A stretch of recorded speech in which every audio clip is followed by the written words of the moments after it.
palavra do Senhor, Gálatas, capítulo 5, verso 13.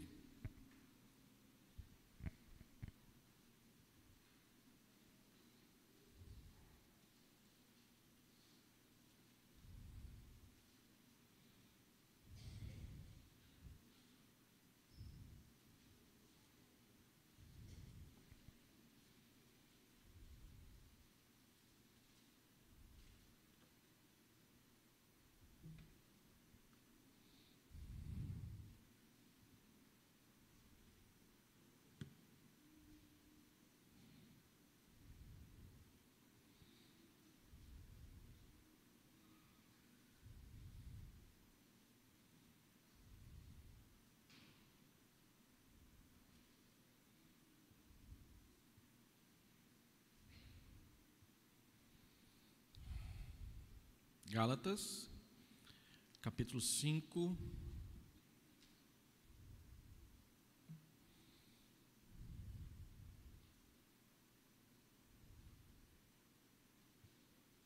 que coisa.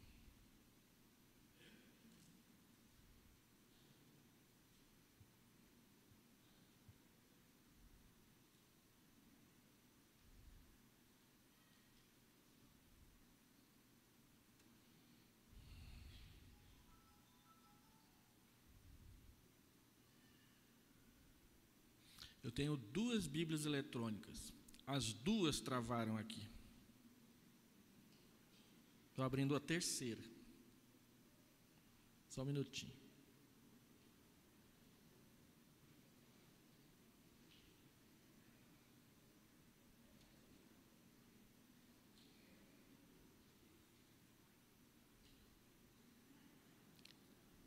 Já funcionou aqui, já. Obrigado.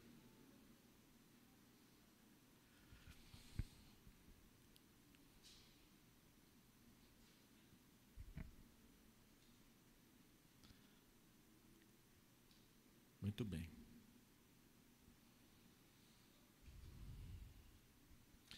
Gálatas, capítulo 5, verso 13 até o verso 15. A palavra do Senhor diz: porque vós, irmãos, fostes chamados à liberdade, porém não useis da liberdade para dar ocasião à carne. Sede antes servos uns dos outros pelo amor. Porque toda a lei se cumpre em um só preceito, a saber, amarás o teu próximo como a ti mesmo. Se vós, porém, vos mordeis e devorais uns aos outros, vede que não sejais mutuamente destruídos. Vamos orar. Pai, nós entramos na tua presença e pedimos que a luz do teu Santo Espírito esteja sobre nós para nos conduzir na exposição da tua palavra. Pedimos que o Senhor esteja conosco, nos abençoe, no nome santo do Senhor Jesus. Amém. Quem já assistiu aquele filme Coração Valente, que é baseado na história verdadeira da Escócia, vai se lembrar que a última cena em que William Wallace, depois de ser preso, ele é amarrado a 2 cavalos e é suspenso para ser esquartejado ali diante dos olhos do público. E o verdugo então lhe pergunta: você pede misericórdia? E ele grita a plenos pulmões: a liberdade. Não misericórdia, mas liberdade é o que ele pede. Qualquer filme nos Estados Unidos que trate do tema da liberdade, ele poderá ser candidato ao Oscar no próximo ano, naquela temporada. Isso porque liberdade é uma palavra que mexe com os sentimentos e as aspirações de muita gente. Primeiro, porque liberdade é um assunto extremamente atraente para as pessoas. Os nacionalistas gritam por liberdade do seu país. Os palestinos árabes explodem-se literalmente com homens-bombas diante dos soldados israelenses em nome da libertação da Palestina. Os economistas neoliberais brigam por zonas de livre comércio e suspensão de tarifas e redução de impostos para que haja liberdade. O capitalista reclama pelo livre empreendimento e a liberdade de lucro. E o comunista milita pela libertação do proletariado, incentivando a briga de classes dentro da sociedade. Dentro da teologia, o teólogo da libertação defende a libertação social dos oprimidos, muito mais do que a libertação espiritual do pecado. Os adolescentes imploram pela libertação do jugo dos pais e de qualquer outra autoridade. Quando eu era adolescente, o slogan da minha época era: não acredite em ninguém que tenha mais de 30 anos de idade. Vocês se lembram, né? Liberdade é o que as pessoas vivem dizendo. E ficou célebre o discurso do presidente norte-americano Theodore Roosevelt, que proclamava uma quádrupla liberdade para o seu povo: liberdade para falar em qualquer parte, de prestar culto em qualquer lugar, liberdade de miséria em toda parte e liberdade do medo em qualquer lugar. Quando nós trazemos esse tema da liberdade para as Escrituras, nós vamos perceber que liberdade é o tema principal da epístola de Paulo aos Gálatas. Matthew Tenney, um comentarista desse texto, chega a chamá-la de a Escritura da liberdade cristã, a carta de Paulo aos Gálatas.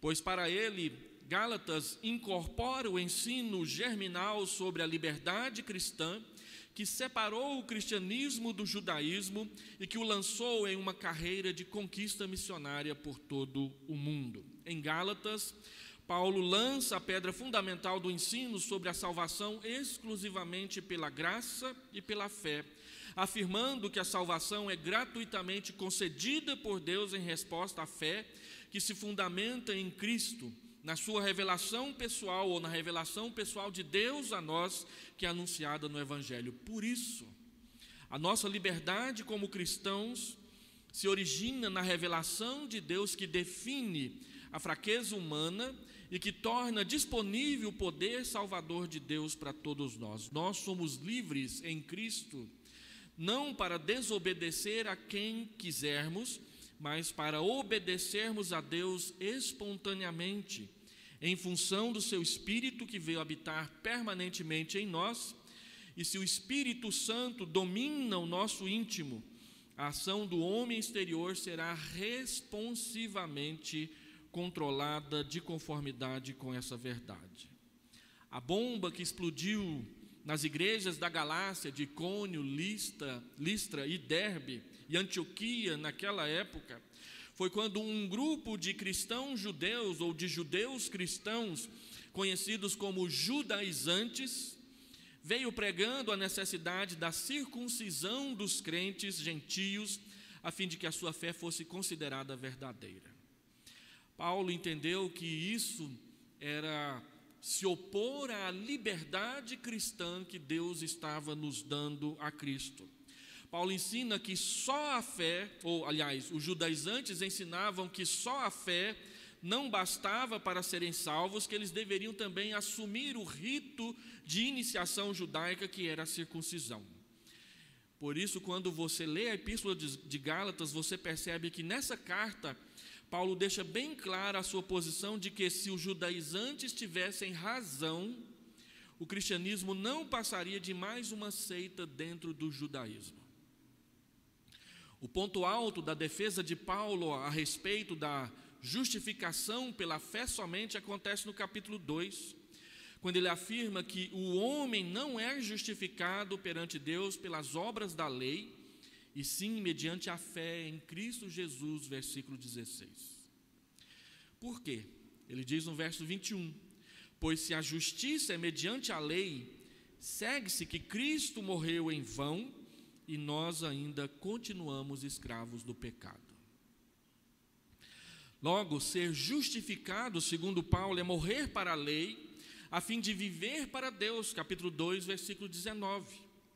E viver para Deus é a liberdade que em Cristo nós recebemos da parte de Deus, que nós conhecemos com o nome de Evangelho, a boa nova da salvação. Agora, diz Paulo, já não sou eu quem vive, mas Cristo vive em mim, E esse viver que agora tenho na carne, eu vivo pela fé no Filho de Deus que me amou e a si mesmo se entregou por mim. Capítulo 2, versículo 20, versículo que todo bom cristão deve decorar e saber de cor. Não sou eu quem vive, Cristo vive em mim. E esse viver que agora eu tenho na minha carne, eu vivo pela fé no Filho de Deus que me amou e se entregou por mim naquela cruz. A minha proposição nessa noite é falar um pouco sobre a regra do Espírito. Se nós fomos livres da lei, então nós podemos fazer qualquer coisa? Paulo vai dizer que não.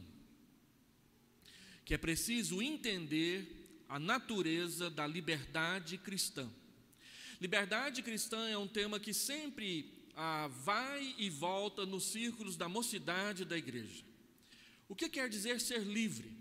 Como que eu posso exercer a minha liberdade? Do que realmente eu estou livre e o que realmente eu posso fazer estando livre dentro do cristianismo? A grande questão que Paulo vai levantar neste parágrafo, capítulo 5, versículo 13, até capítulo 6, versículo 10, é que Deus, embora nos liberta do jugo da lei, Ele não nos liberta de cumprir a lei em Cristo Jesus. Deus não destruiu a lei na cruz, Ele a cumpriu. E em Cristo nós podemos ter na lei um fortalecimento e um subsídio para a nossa santificação, para nós andarmos com Deus. A minha proposição nessa noite é falar sobre a natureza da liberdade cristã e qual a sua relação com aquilo que eu vou chamar nessa série expositiva que eu abro hoje de a regra do Espírito. Paulo diz lá no capítulo 6, versículo 19, todos os que vivem de acordo com ou de conformidade com esta regra, paz e misericórdia da parte de Deus. Que regra? A regra que do versículo 13 até o capítulo 6, versículo 13 do capítulo 5, até o versículo 10 do capítulo 6, ele chama de a regra do Espírito. Eu quero trazer à igreja nas próximas vezes que eu vir à igreja, pelo menos 7 exposições a respeito dessa regra do Espírito. E eu quero incentivar a igreja a ler em casa o livro de Gálatas, especialmente esse último parágrafo, que nós vamos gastar um tempo meditando sobre eles aqui nos nossos cultos. Paulo introduz a parte prática da sua epístola, falando dessa liberdade. E ele introduz a parte prática da sua epístola, apontando a natureza da nossa liberdade, e ele começa fazendo 3 afirmações negativas a respeito do que nós entendemos ser a liberdade e o que a nossa liberdade não pode ser se nós conhecemos ao Senhor Jesus Cristo. Então, versículo 13, Paulo diz em primeiro lugar que a liberdade cristã não é liberdade para satisfazer a carne. Olha comigo o que ele diz aí no versículo 13. Porque nós, irmãos, ou porque vós, irmãos, fostes chamados à liberdade, porém não useis da liberdade para dar ocasião à carne. Sede antes servos uns dos outros, não usem da liberdade para dar ocasião à carne. Não usem da liberdade para dar ocasião à prática de novos pecados na sua vida. Paulo diz em primeiro lugar que nós somos chamados para dentro da liberdade. Conhecer a Deus é ser livre, embora nós o chamamos de Senhor, embora nós sejamos seus servos. Nós aprendemos que quando nós nos tornamos servos de Deus por meio da conversão, nós somos livres de tudo aquilo que realmente nos escravizava, porque servir a Deus é o conceito bíblico da verdadeira liberdade cristã. O Senhor Jesus Cristo, Ele é o supremo libertador do mundo. Ele mesmo disse que viera para proclamar a libertação aos cativos, Lucas capítulo 4, verso 18 e 19, citando Isaías capítulo 61, versículo 1 e 2, e ele diz em João capítulo 8, versículo 36, se o Filho vos libertar, verdadeiramente sereis livres. Libertar do quê? Quando nós entregamos a nossa vida a Cristo, do que realmente Ele nos libertou? O Novo Testamento traz pelo menos 3 afirmações sobre isso. Primeiro, Ele nos libertou da culpa. A Bíblia sempre enfatizou as nossas responsabilidades como seres humanos e como as nossas falhas em deixarmos de cumpri-las na presença de Deus. Somos mais que apenas pecadores, nós somos pecadores culpados na presença de Deus. Nenhum conceito verdadeiro de liberdade pode ignorar que a liberdade começa com o perdão dos pecados, porque o pecado nos escraviza e o pecado nos leva a tentar esconder de Deus como Adão fez. Quando Deus chamou Adão, depois de ele ter pecado, a Bíblia diz que Adão teve medo de Deus e se escondeu no meio das árvores do jardim. Por que Adão se escondeu? Porque ele sentiu culpa. Ele percebeu que ele tinha desobedecido a Deus e isso o escravizou no seu coração. Então, em primeiro lugar, Deus nos liberta da culpa, da condenação que o pecado traz sobre nós. Segundo, a Bíblia diz que Ele nos libertou do nosso próprio ego, do nosso próprio egoísmo. William Temple, um comentarista inglês, ele definiu o pecado como egocentrismo. O que é pecado? Pecado é você viver em torno de si mesmo o tempo todo. Por que Adão pecou? Porque Adão escolheu ouvir o seu coração e não a vontade de Deus. E quando Satanás diz para ele, é certo que você não vai morrer, ele viu nisso uma autorização para escolher fazer o que achasse melhor.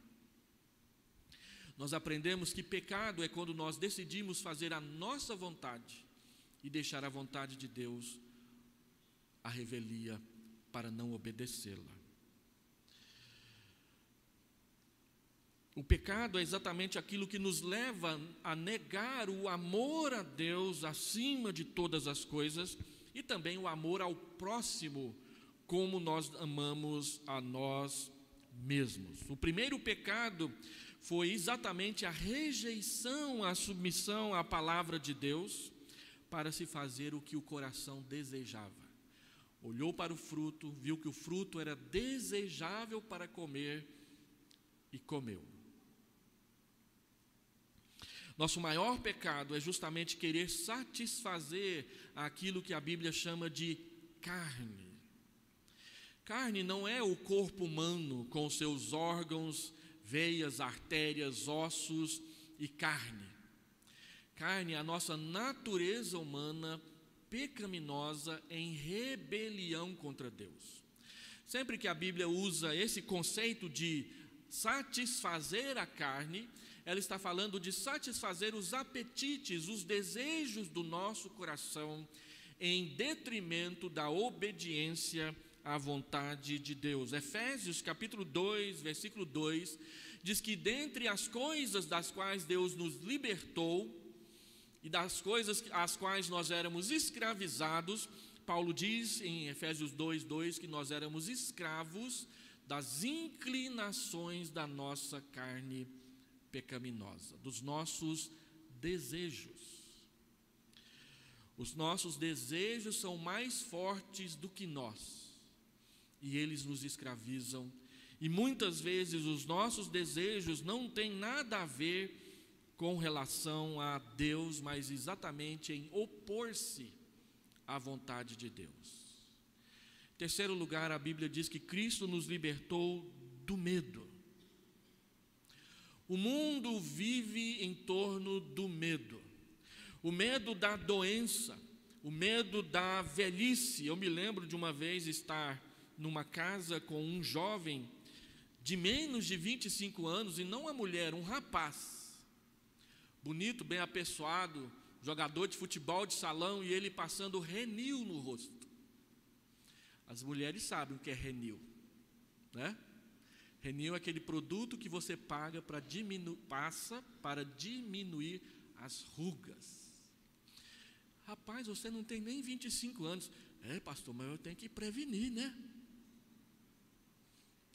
quer estar com 80 anos com um rostinho de 30, né? Só que embora você tenha o rostinho de 30, o corpo é de 80, viu?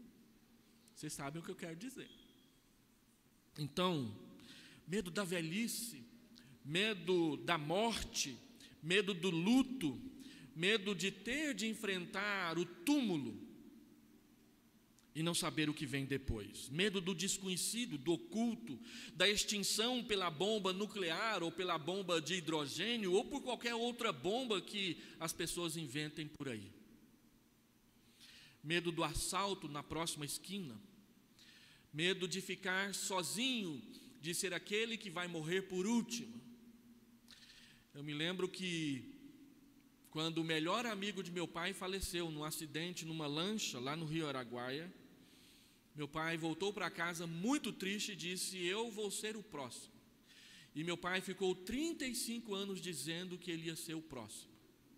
E ele quase que foi o último de todos os amigos dele a morrer. No dia que ele morreu, tinha pouquíssimos dos amigos com os quais ele convivia presentes no seu sepultamento.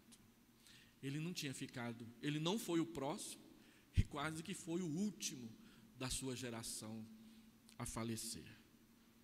Medo é algo que nos prende, é algo que nos inutiliza. Muitas pessoas não gostam de fazer nada, inclusive na igreja, porque tem medo da crítica, medo de uma avaliação negativa, medo de que o outro não goste do que foi feito, não goste da cor, não goste do tamanho, não goste do local onde as coisas foram colocadas, e por causa do medo nós deixamos de viver com liberdade no meio uns dos outros, medo do próximo, medo até mesmo das próprias decisões. Eu não vou fazer isso porque eu tenho medo do que eu vou fazer, vai que eu erro a mão. E o Senhor Jesus veio nos libertar disso, porque a Bíblia diz que o perfeito amor lança fora o medo. O medo produz tormento, está escrito em 1 João capítulo 4. E a palavra traduzida por tormento, ela poderia também ser traduzida por castigo. O medo do castigo. O medo de que no dia do juízo Deus não deixe a gente entrar pelo portão.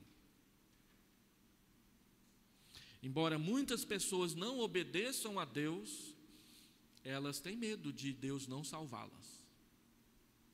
E é comum pessoas no momento em que estão enfrentando doenças terríveis ou estão no meio de um acidente que pode lhe tirar a vida, elas têm medo e se voltam para Deus, mas sem arrependimento.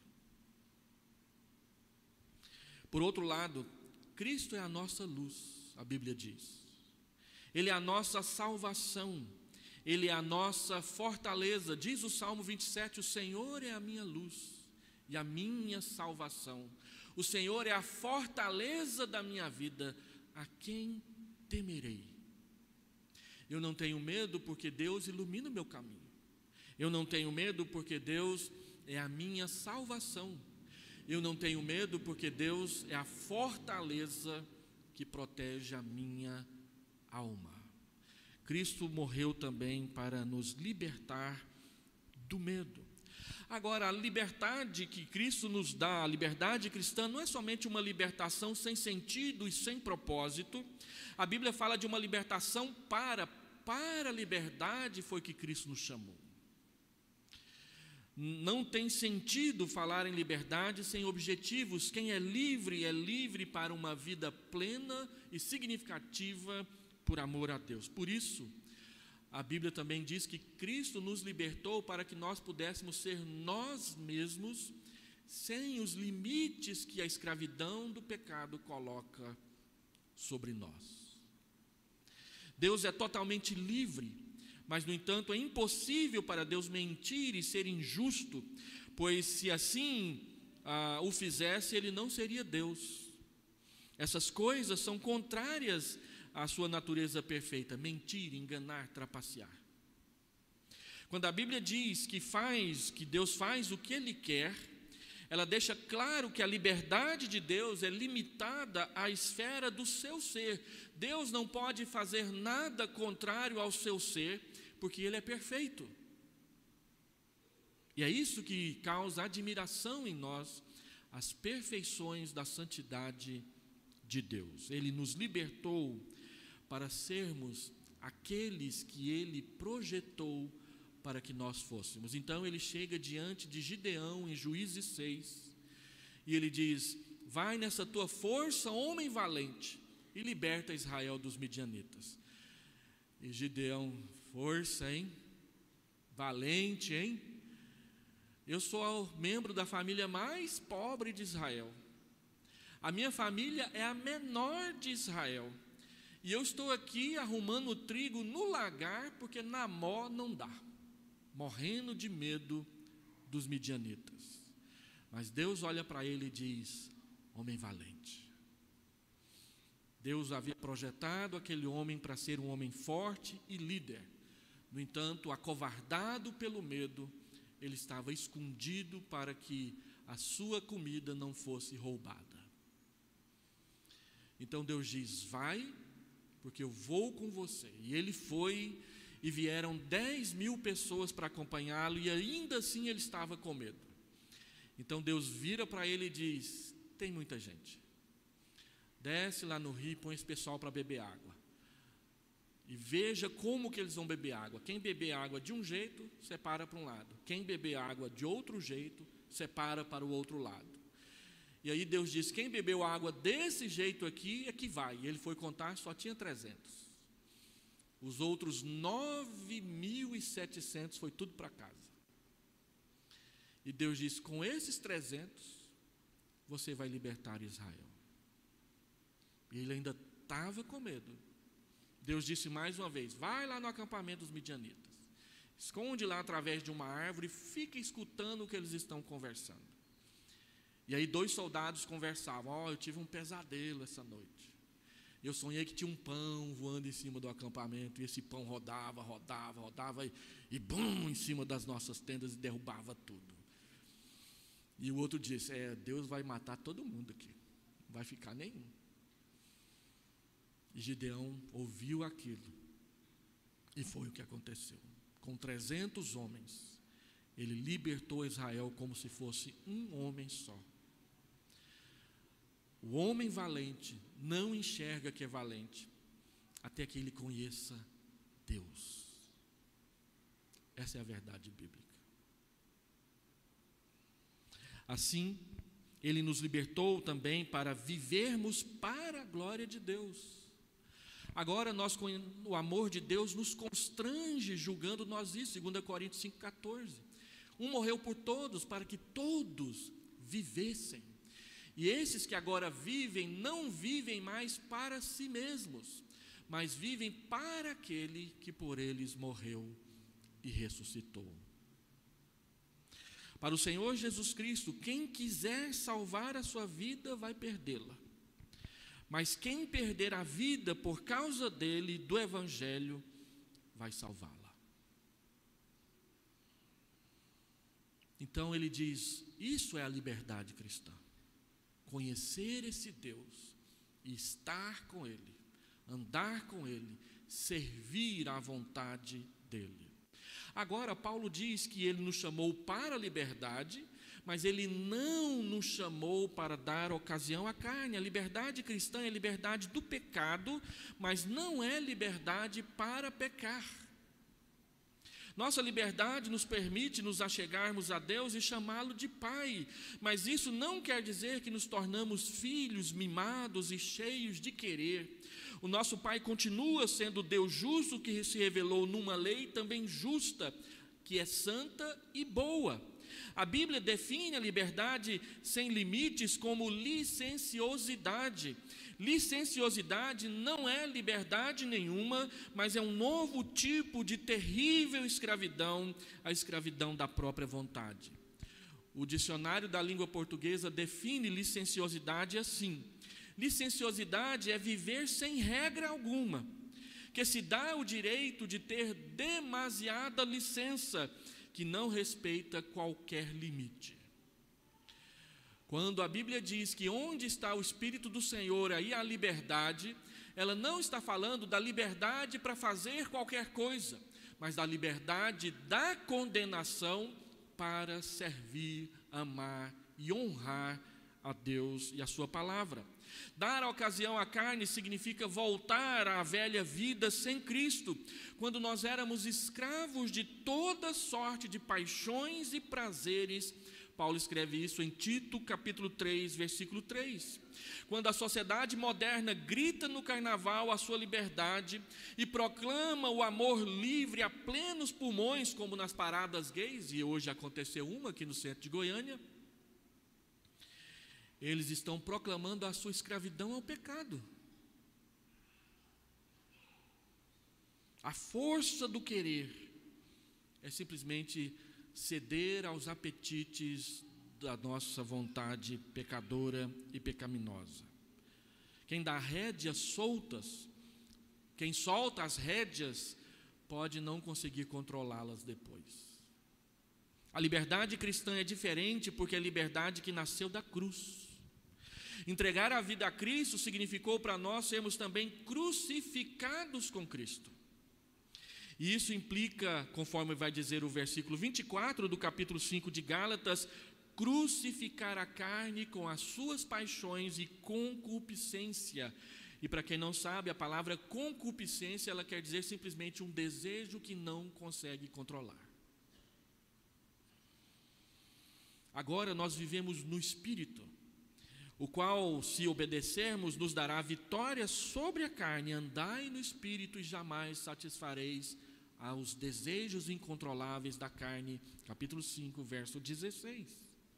E produzirá em nós o fruto que combina exatamente em domínio próprio. Gálatas 5, verso 23. Então, em primeiro lugar, a palavra de Deus diz que a liberdade cristã significa não dar ocasião à carne.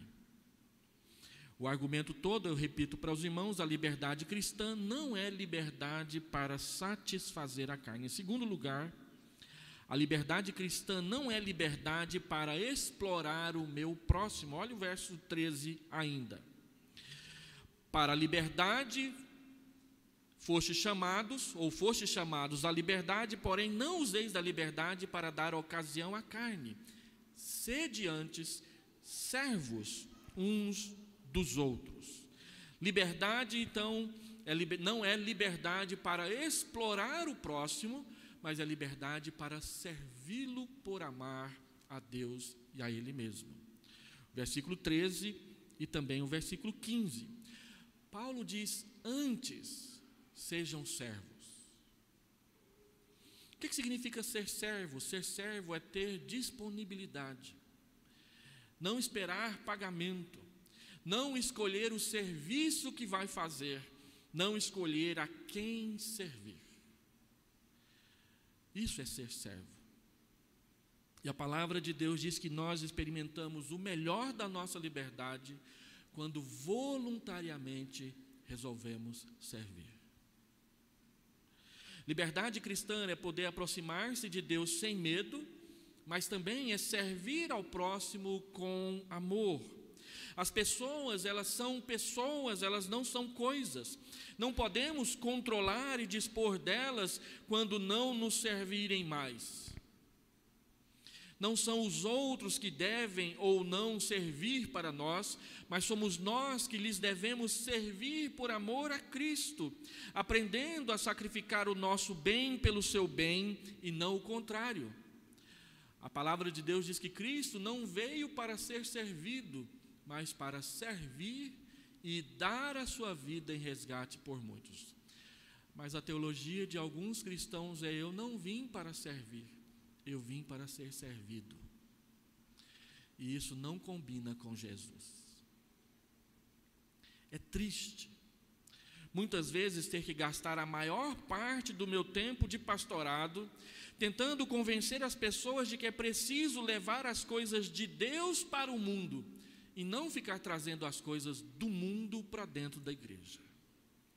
Os irmãos não sabem o quanto de tempo eu gasto no púlpito, no gabinete, nas conversas e nas mensagens de WhatsApp, tentando convencer as pessoas que aqui na igreja a gente tem que fazer diferente. Porque elas querem nos convencer a fazer igual o que se faz lá fora. Então, eu quero cantar na igreja o mesmo ritmo que eu canto lá fora. Eu quero me vestir na igreja do mesmo jeito que eu me visto lá fora. Eu quero conduzir os meus negócios no meio do povo de Deus do mesmo jeito que as pessoas conduzem os seus negócios lá fora. É o oposto. A forma como nós vivemos o cristianismo no meio da igreja é que deve ser levado para fora. A honestidade, a sinceridade, a verdade, o respeito, a atenção, o bom serviço, e não o oposto.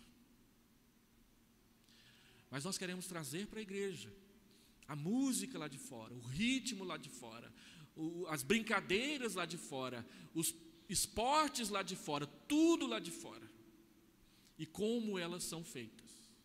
Nós queremos trazer para dentro da igreja a competição que tem lá fora. E nos esquecemos que a principal característica da igreja não é a competição, é a cooperação. Uma das pessoas cristãs que eu mais admiro nesta vida é o Totti Martins. Totti Martins é membro lá da primeira igreja. Ele trabalha com acampamentos e ele trabalha muito com crianças nos acampamentos.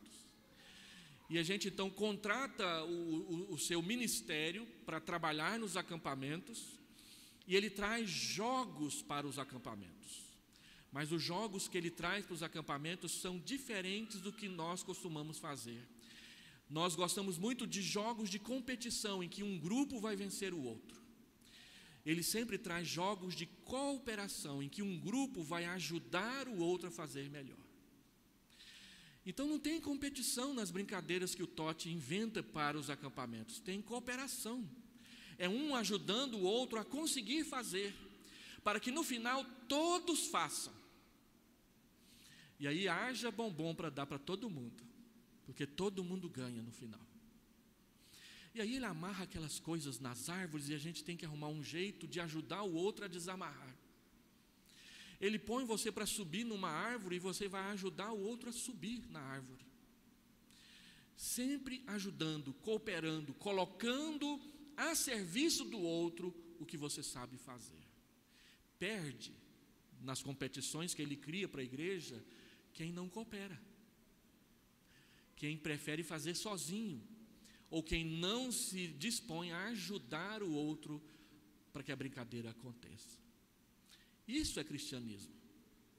Então nós precisamos aprender uma forma de ajudar os outros e não de competir com os outros. A palavra de Deus diz que o princípio de autoridade da igreja é diferente do princípio de autoridade no mundo. No mundo as pessoas governam umas às outras. Na igreja nós ajudamos uns aos outros.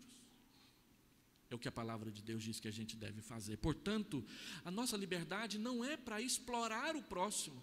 A nossa liberdade é para ajudá-lo, servi-lo, cooperar com ele, para que ele seja um cristão melhor, para que ela seja uma mulher cristã melhor para Deus. Porque ele diz, nós somos servos uns dos outros. O serviço é recíproco. Porque, na verdade, todos somos servos, e Senhor é apenas um, que é Cristo. E ele então diz que nós somos servos uns dos outros pelo amor. O amor que nós não inventamos, o amor que nós aprendemos com aquele que nos amou primeiro. Nós temos um modelo de amor. O nosso modelo de amor é Jesus Cristo. Não é a novela das 7, das 8, das 9. Não é o filme de Hollywood ou de Bollywood. É Jesus. Ele é o nosso modelo sempre. E ele mostrou isso naquela noite em que ele foi traído, quando na hora da ceia, um pouco antes da ceia, ele pegou uma bacia, ele pegou uma toalha e ele se agachou e começou a lavar os pés dos discípulos. E ele lavou de todos. Pedro não quis, achou que era humilhação, e ele disse: se você não deixar eu lavar, você não tem parte comigo. E aí Pedro diz: então lava o pé, lava o rosto, lava o braço, lava tudo. Mas ele lavou os pés também de Judas. Ele lavou os pés de quem o traiu. E na igreja, às vezes, nós queremos escolher a quem servir. Eu não vou servir a irmã, não, ela é muito arrogante. Ela sempre impõe as coisas. Eu não vou servir o fulano, não, ele é soberbo. Ele acha que sabe mais que a gente. Eu não vou servir o fulano, não, ele é pobre. Ele não tem onde cair morto. Eu não vou servir o fulano, não, ele tem tudo, o que é que ele precisa? E a gente fica escolhendo a quem servir. O Senhor Jesus não escolheu, Ele serviu a todos. E terceiro e último lugar, a liberdade cristã não é liberdade para ignorar a lei. Olha o versículo 14.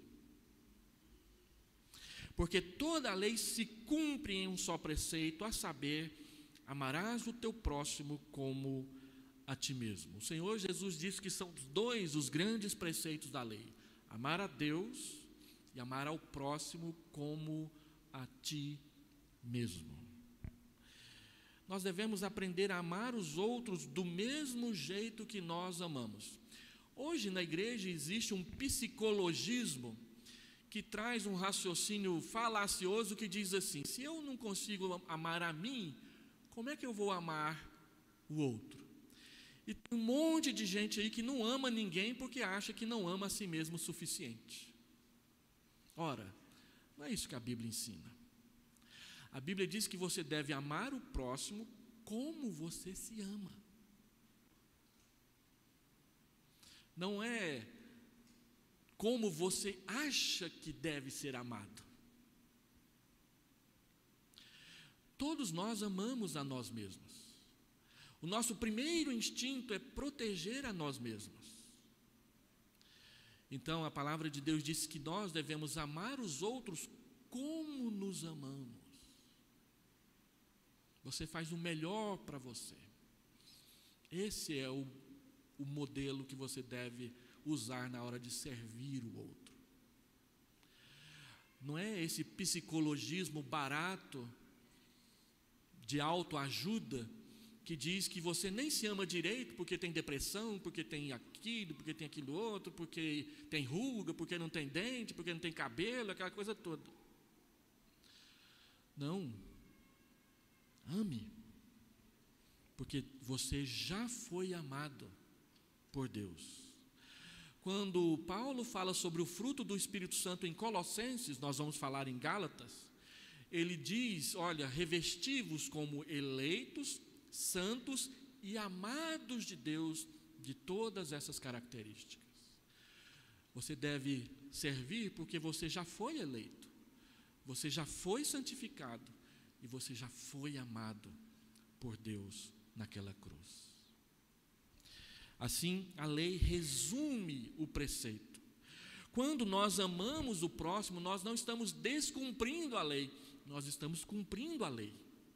Paulo dissera alguns parágrafos atrás que Cristo nos libertou da lei. E agora?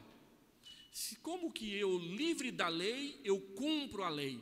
Porque aquilo que nós fomos livres da lei foi da sua condenação. A lei mostrava que nós somos pecadores e que nós não conseguimos andar direito com Deus. E isso nos escraviza. Agora, Paulo mostra que por causa da cruz, a lei que aponta o dedo para o nosso pecado não nos condena mais, porque nós temos um que cumpriu a lei por nós e em nosso lugar. Então nós estamos livres da condenação da lei no seu ato de apontar o pecado e dizer: você não consegue. Mas uma vez que nós vivemos pelo amor, nós conseguimos obedecer à lei, porque ela não pesa mais para a nossa salvação. Eu não preciso dar conta da lei para ser salvo. Eu já fui salvo de graça. Agora eu obedeço à lei por amor. É isso que Paulo está dizendo para nós aqui. Então, a Bíblia diz no Antigo Testamento, Davi diz: ó, como eu amo a tua lei. Eu tenho prazer na tua lei. Por que que ele tinha prazer na lei? Porque ele via nela um instrumento para a sua santificação. É assim que nós olhamos para a lei. Guardar a lei não implica na observância daqueles mandamentos de sacrificar isso, de tomar cuidado com aquilo ou com aquilo outro, porque tudo isso já está cumprido em Cristo. Basta você ler Hebreus 7, Hebreus 9 e Hebreus 10 para se convencer de que tudo isso cerimonialmente está cumprido em Cristo. Mas Calvino dizia que há um terceiro uso da lei, que é nos guiar para a santidade. Então, quando eu guardo a lei para cuidar bem do outro, para cumprir a vontade de Deus, e o faço por gratidão, eu posso ter prazer nessa lei. E não foi dessa lei que o Espírito nos libertou. Ele nos libertou da lei enquanto aquela que aponta o dedo para o nosso pecado. Isso a lei não faz mais. Deixa eu terminar, porque eu já falei bastante. Abrindo essa série expositiva sobre a regra do Espírito, eu quero te desafiar a entender 3 coisas. Primeiro, aceite esse desafio. Para entendermos a regra do Espírito, nós precisaremos redefinir o nosso conceito de liberdade de acordo com as Escrituras. Nós não fomos livres por Cristo para fazer o que achamos que devemos ou podemos fazer, mas para vivermos para Deus. Deus, por meio de Cristo, nos libertou do império das trevas e nos transportou para o reino do Filho do seu amor. Nós não somos governados pelas trevas, mas nós somos governados pelo reino do Filho do seu amor. Entenda isso, para que você possa entender o que o Espírito quer dizer quando ele exige de você santidade.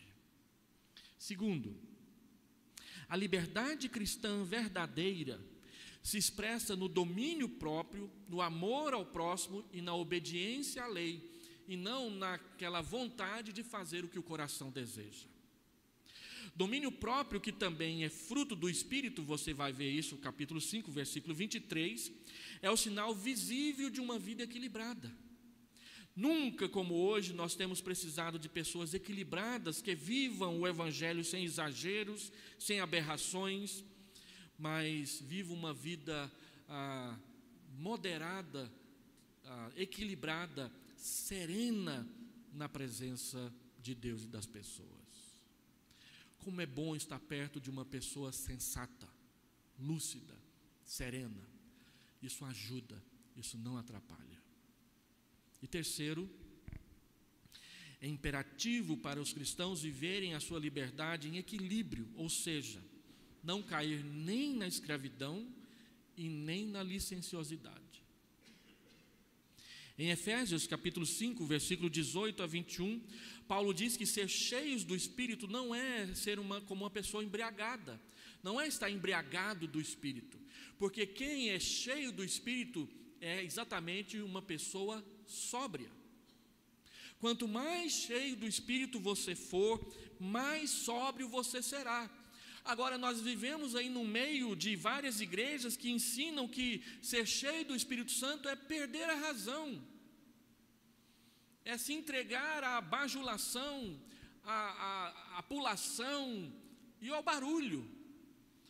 Mas essas mesmas pessoas, quando têm de enfrentar a dor, a limitação, o aperto, até mesmo a perseguição, elas não conseguem perseverar. Mas quem é cheio